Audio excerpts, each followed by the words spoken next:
The story starts with a customs officer named Robert Mazur. He worked as an undercover agent for a drug trafficking case. That day, Robert entered the bowling and disguised himself as a drug dealer. Shortly thereafter, a man approached him. They didn't talk that much, and right after, Robert secretly handed a bag to the man. When he was about to leave the bowling alley, suddenly, Robert felt pain in his chest. For various reasons, he admitted that he was fine and asked his friend to get out immediately.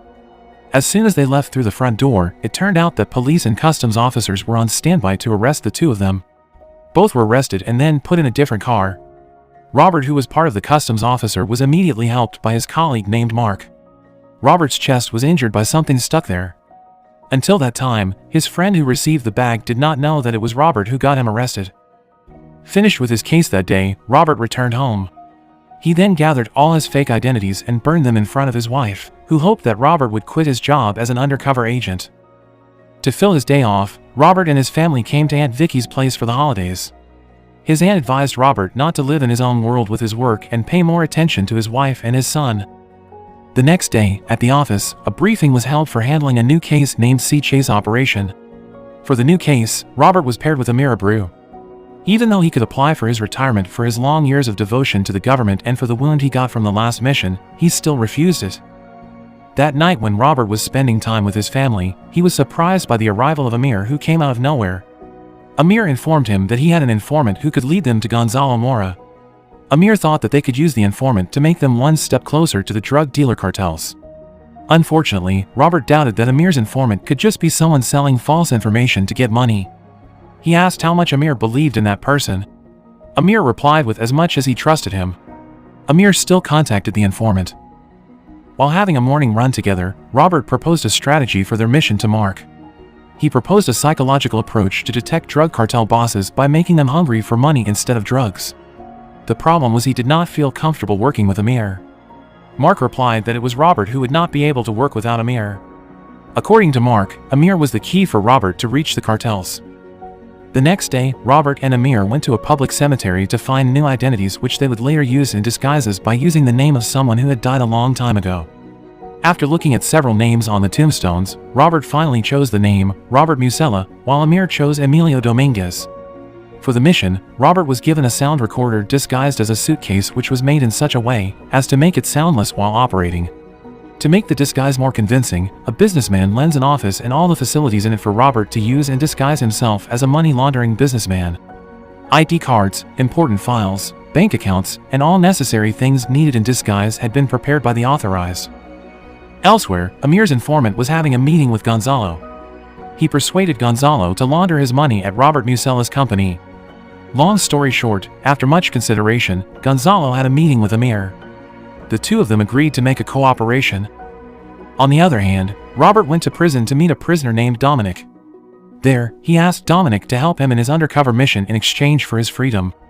Initially, Dominic did not want to help him because he didn't want to be a traitor, even though he no longer worked with his boss, but then he finally changed his mind and agreed to work with Robert and Amir. Their turn to play their role as a money launderer businessman started. Every day, Robert had to check the amount of money coming in from the cartel. He then divided it into smaller nominal that could be used safely. A few days after, they started working together. Robert and Gonzalo finally met for the first time at a nightclub. In their meeting, Robert assured him that his company would be able to secure the money because he only cooperated with legal companies. Robert's goal this time was to gain Gonzalo's trust so that he could ask to meet with Gonzalo's superiors. That way, he could persuade their drug cartel to launder large sums of money in his company. For the deal, Gonzalo presented Robert with a prostitute who had been paid to do everything that he wanted. He then remembered his wife, a woman he had known since junior high school, the woman he had a family with. Robert refused the gift while saying that he already had a fiancée and would soon get married. Yeah. No. I'm engaged to be married. I don't want to fuck this one up. You know what I mean? Just go ahead. Okay. All right. Every time they finished their operation, Robert and Amir always argued because of their different way of carrying out their undercover operation. Even though they had the same goal, which was to frame the drug mafia and arrest them. But instead of following the flow of the drugs being circulated, they chose to follow the flow of drug-produced money so that even people who had never been seen in the business would be seen from the traces of where the money was going. Briefing for the development and the next phase of the operations was routinely done every while and then. The next day, after the briefing was finished, Robert was introduced to a woman named Kathy who would play the role of his fiancée as well as his future wife in the operation. Sometime later, Goncalo finally decided to introduce Robert to the person behind Pablo Escobar's money laundering, Javier Ospina. Pablo Escobar was the leader of the largest drug cartel at that time, which monopolized the distribution of cocaine-type drugs. The cartel was named the Medellin Cartel, which was based in Colombia. Using a private jet, Robert took Ospina to a mansion he claimed to be his. Robert offered to cooperate in laundering the money belonging to Pablo Escobar, but Ospina still couldn't decide and said that he had to confirm it with his big boss first. Their talk that day had not reached an agreement, but they still enjoyed their time at the mansion. When Robert was walking on the stairs, he crossed paths with Ospina, who shockingly moved his hand to Robert's private parts. It turned out that Ospina was gay. This made Robert rather uncomfortable. He approached Gonzalo and said he didn't care about their cooperation if he had to deal with a gay person, but Gonzalo convinced Robert that Ospina would not do anything more than that. When they were about to leave, Ospina approached Robert. He said that he agreed to cooperate with the money laundering business agreement. One day, when he was in the office, Robert got a call from Akbar Bogrami, a bank officer from the Bank of Credit and Commerce International, or BCCI, in Panama. He told Robert that some checks might have some mistypes, but it turned out that it was just an opening to talk about the real thing. He saw that Robert's company's financial transactions were very active. Therefore, he offered to take care of all of Robert's transactions as a form of special service provided by the bank to Robert. As for Robert, it was an advantage for him to be able to find out more about how money and those people worked. All the conversations with Bogrami had been recorded by Robert.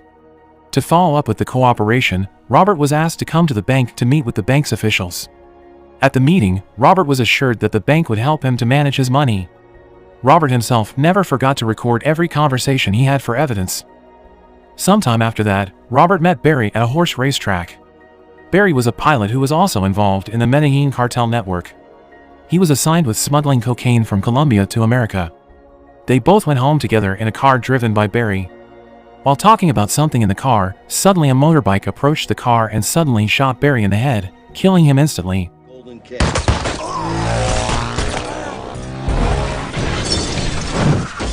The car they were riding in immediately lost control and rolled over, but luckily, Robert was able to survive the accident.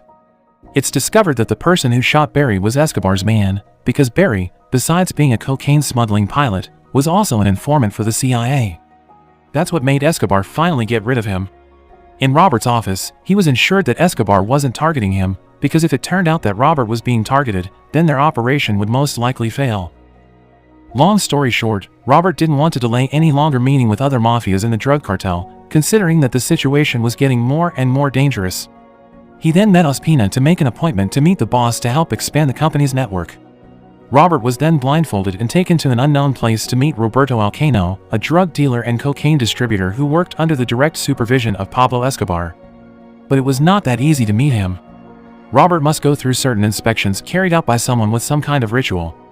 People who do not pass the ritual will be shot to death.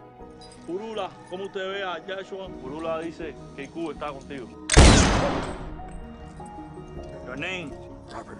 Escobar is protecting you today.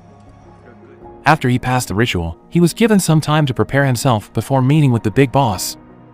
Not long after, Robert finally met Alcano.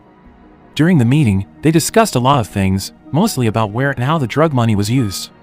The meeting eventually made them closer.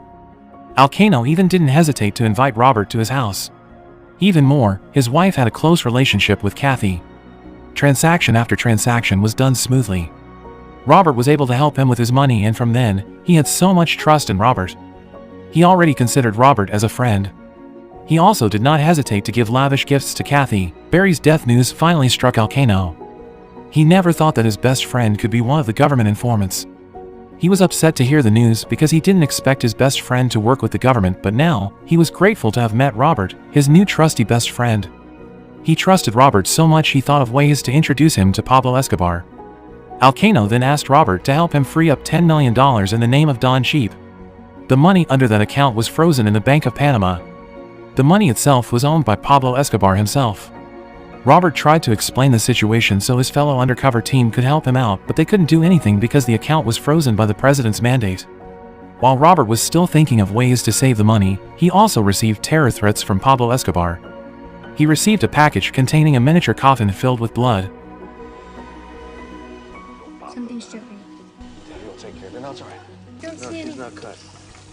see any cut. Is You all right?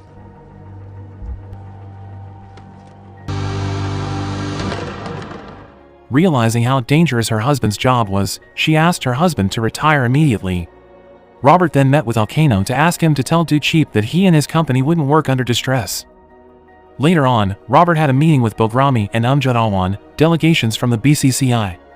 As a special client at their bank, Robert asked both of them to help to disburse the $10 million from Don Cheap's bank account in Panama. Realizing the good opportunity, Alwan accepted the request, but in exchange, he required Robert to increase his deposit to the bank. He then would plan a meeting between Robert and other BCCI officials. He then took a flight to Paris to attend the meeting. Surprisingly, Kathy, who was attending the meeting with Robert, suddenly announced her wedding to Robert and invited everyone to come to the party. After that, Robert had a meeting with a confidant of Pablo Escobar whose name was Rudy. Besides him, Ospina was also present at the meeting.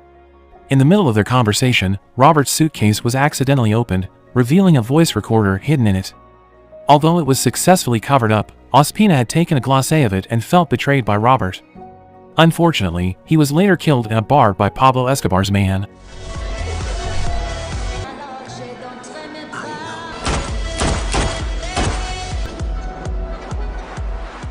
In the morning, when Robert and Kathy were about to check out from the hotel, Rudy came up to them.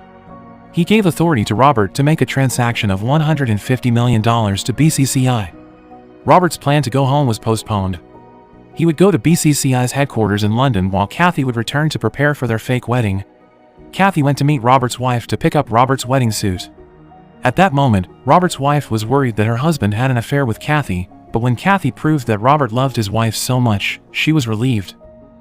When Robert was in London, his boss informed him that at that time, Alcano was preparing to ship pure cocaine worth $23 million in Miami. Robert asked for a little time until he could meet the founder of BCCI, but his superiors could not grant his request. A raid was carried out at the packing place and Alcano's residence. Unfortunately, Alcano had successfully escaped the raid and his wife had managed to destroy some of the documentary evidence in their home safe.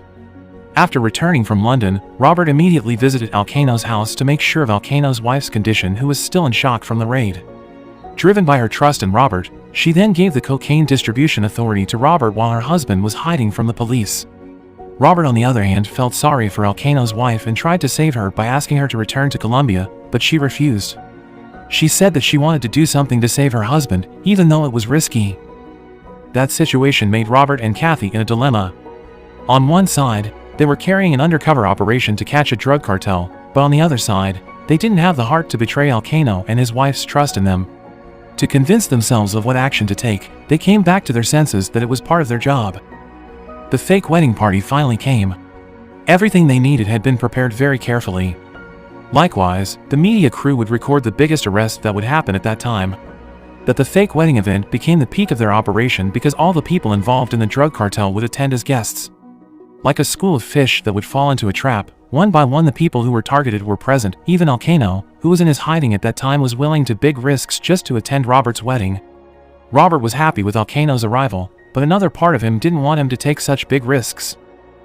The ceremony finally started. Robert walked to the altar first to wait for Kathy's arrival as the bride. Before the wedding, vows were made. The priest asked the bride and groom to face all the guests presented. Kathy could not stop feeling guilty every time she saw Alcano's wife smiling happily at her. Suddenly, a police car came with a loud siren. Police forces scattered in all corners of the room, rushed to move and caught the people who were present there. Everyone was arrested without exception. That was when Robert and Kathy's disguise ended. Alcano and his wife looked at Robert and Kathy with a look full of disappointment. Alcano's wife even called them traitors. They still didn't expect that Robert and Kathy were undercover agents. After that operation ended, Robert finally could focus on his small family, but he still did his job.